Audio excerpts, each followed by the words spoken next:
Previously on Coupled with Chaos personal podcast. Pain for you. Yeah. Whatever. As needles go. You've taken needles in the arch of your foot. Yeah, that was bad. Is that the worst? That was the worst. That was excruciating. I can't even describe how painful. That was worse than childbirth. That was it. That was it. That was, and with no kind of numbing. I only had ice first. That was the it. worst pain I've ever felt. In a tear.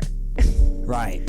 So in your arch of your foot needles. And not just in, but they moved it around. Oh, it was torturous. You know the worst pain I've had? I screamed. You know the worst pain I've had? What? Was when you headbutted me. I'm Kelly. And I'm Steve. And this is Coupled with Chaos. When in the course of human events, sometimes it becomes evident that an event occurs that we will never forget. And that happened this week. Okay. And you don't even know what it is. You will. Your incident? Yes. I wasn't going to talk about that because I'm not a person who rubs that in people's faces. This is just what you're doing now. I didn't even make a big deal out of it.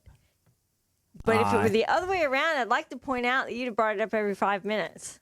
What happened was I, with my passenger side mirror, while driving in a construction area, hit a barrel. Yeah, you drove over the bottom of the barrel and whacked the mirror against the barrel. I don't think I hit the bottom. You drove over it. Well, here's what I was sitting on that side. I would like to note that that barrel was sticking out farther than the other barrels. If you're going to put barrels out in a tight area, it might make sense to line them all up.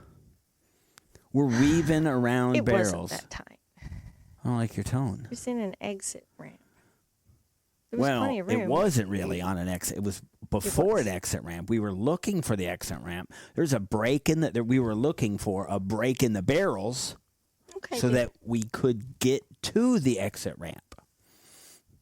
So I'm out looking ahead and neglected to see or how close I was to that barrel. Yeah. So you drove over the base of it, went ka-thunk, and then the mirror hit the barrel. That's what happened on my side. But the car didn't hit it, just the mirror. The mirror hit it, but the right side of the car went up because you drove over the base of the barrel, the little flange at the bottom. And it took the mirror and slammed it into the car. Yes. The mirror. It was beyond the collapsing point. Yes. When I reached out and bent it back. Probably good that it didn't shatter. Yeah, it didn't. That would have been cool if it shattered the passenger side glass. Well, I was surprised. I didn't hear the glass break either, so I don't think the side mirror shattered. I think it just popped off. Yeah, that's what happened. The wires were sticking out. Side mirror popped off. It was pretty loud. It was. It scared the bejesus out of me. I was very tempted today to drive there because I was at our daughter's house and pick up the mirror off the side. To save us the money to buy a new mirror. I think I'll need a whole new was assembly. Already considering doing it when our daughter said, "Mom, do not stop on the highway." I go, I would. There could be $20 sitting around there somewhere, too. That's true. It could have blown all the way downtown by now. Oh, so it was late, dark. We'll talk about that maybe. So I looked, and you could see it. You can I looked on Amazon. You can order a replacement mirror. It's the whole assembly because it's powered. It's a heated mirror and all that. It's got wires that go through Well, mine's not heated. I have the cheap version. But it's a power mirror. Yeah. But it comes in black.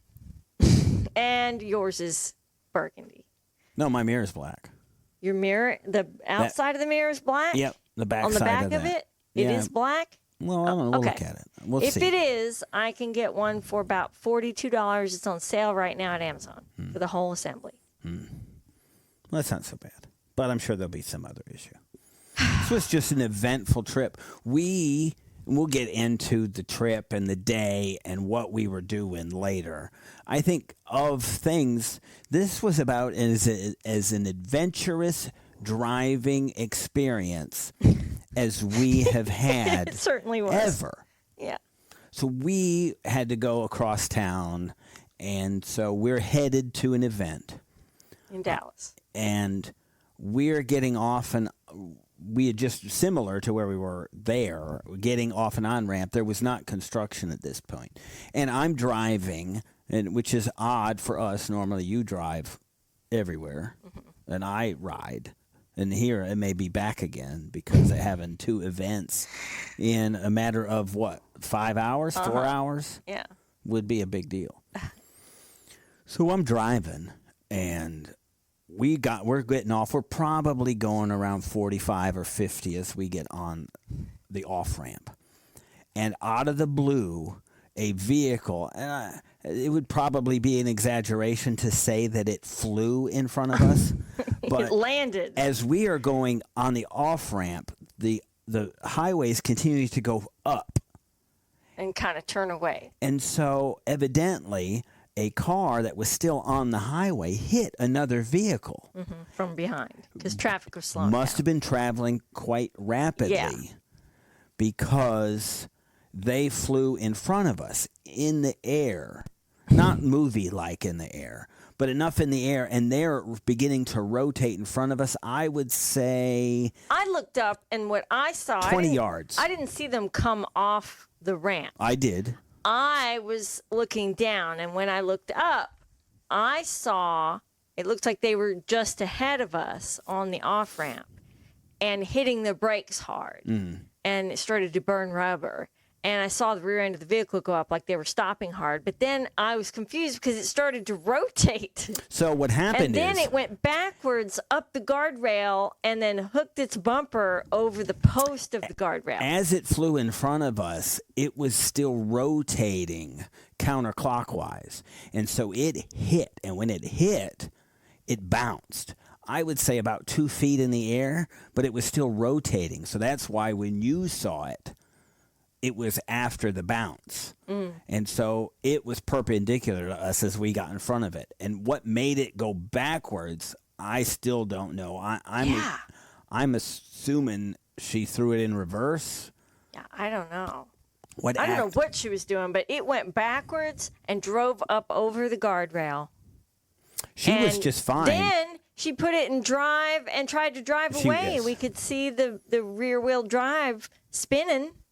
The wheels. The damage to the front of her airbag never deployed. Yeah, and when I don't know if she had hit somebody before that happened. She had to. But The when front she end was turned mangled. around, the front end was smashed, but it didn't look fresh to me. So I think maybe she just goes around crashing into That stuff. would be so fun just to drive around. You're like Bo Duke. Right? I'm just driving the General Lee off whatever ramp I want to. Right. Bouncing around. Drive it like it's... Which would explain why she was so unfazed. Yeah, she was completely unfazed. Just put it... You could see her put it in gear and then begin to try to drive away. Multiple times. Should we have stopped to help? No. She probably would have run us over. She was not injured. No. This was not an injured person. No. Is probably looking... You would expect somebody to feel stunned. There were no Their police. heart would be racing, and you'd think they'd just be sitting there stunned. She was really calm. Yeah. Like she's done this before. That's what I was thinking. She was not, like I said, she was not hurt, and the vehicle was drivable, other than she was just hooked on this metal guardrail. And trying to drive off it. Well, I don't know. I guess I would, too. I mean, I just drove through the barrel. I'd get out and look before I started moving anything. I don't know what to do in that scenario. I'm not sure what happened. It was all... Like I said, you'd think you'd be so shaken up that you would just sit there for a minute and get your bearings. Yeah, we haven't been in, a lot of accidents. No, but I was in a pretty serious one on the highway where somebody spun and lost control in the middle lane and drove right. They got traction when they were perpendicular to me and literally drove right into my door while I was still driving on the highway. That was pretty traumatic. It split my inside door panels, how hard she drove into me. The biggest one that I saw happen behind me. It was a car driving up the shoulder. You know how people drive on the shoulder, they get frustrated, and they're driving up the shoulder, and I saw them coming. So I gunned it because I wanted to give them room to get in behind me. This is up near Williamsburg in Virginia. And as they went to get back on the road behind me, It was loose gravel, and they spun. Yeah, I remember that with the semi and stuff. stuff. Yeah, and then it was like a movie. A movie scene in your rearview mirror. Yeah, it probably spun 3 or 4 times in circles, and then there was no traffic. Because at that, speed limit up there is what, 65, 70? Yeah, 70. Up near there. 70. So that was quite an event. Yeah. That was interesting, and that was on the way there. And then on the way home was when you hit the barrel. So this was quite a So is that, thing. am I in trouble? Should I have stopped and reported the barrel getting hit? No. There's barrels everywhere. If you would like to get in the barrel supply industry, I would suggest coming here. I would, however, strongly prefer to drive next time we go somewhere. That is some crap. This was just a thing. Yeah, but I've never actually liked your driving. I like your tone. Just being honest. That's fine. No, we're good. I would rather drive. I think everybody would rather drive because you would rather be in control. I think everybody would be in control. It's not that. You have always hugged the right. Mm-hmm. And it especially makes me anxious if you drive my van because you're not used to driving a bigger vehicle all the time. And I know that you hug the right. Mm-hmm. And you have a few times, but I think if you're curb or if whatever. you're on the right, then you are obviously going to think that you hug the right. You just never over there when you're driving. No, you've rubbed the curb a number of times because you hug the right. You drive in the gutter a lot of the time. You're unaware of it, but you whatever. Do. You drive in the gutter. You're not even on the street. We're going to, what we should do? It makes me very nervous. We should go. I've had a number of Brady references today. And so now, remember when you probably don't remember. We've been married long enough, but I can be honest now. And if we're going to be honest, it's time to be honest. Okay. Where Greg and Marcia had the driving contest, and they had to park closest to the cone, and they put an egg on the cone. And then Marcia, they had to measure who would park closest to the cone. Marcia was a distance away, and then Greg hit the cone and broke an egg. And we know that at this point, breaking eggs. So we have to use something different because eggs are way too expensive right now.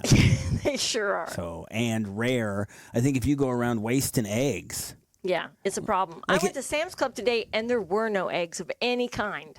They didn't even have a spot for them. They stocked something else in its place. It would be, I think it was the 8th grade, we had like an egg drop contest where you had to construct something. Yeah. I've done that. They're probably not doing that anymore. Yeah, probably not. It's too expensive. Yeah, I did that in a homeschool science field trip. The Department of Education is probably gone, and the egg budget probably went with it. Yeah. Is it gone? Did they get rid of that? Did you hear? What? I'd really pay, with everything going on politically right what? now, the Department of Education. Did that happen? Yeah, that's happening. Oh, okay. And we're not talking political. And there's all kinds of funding that's disappearing. And I just can't tell. I know that our school district, the Fort Worth ISD school district, is panicked and they're just losing all this federal money.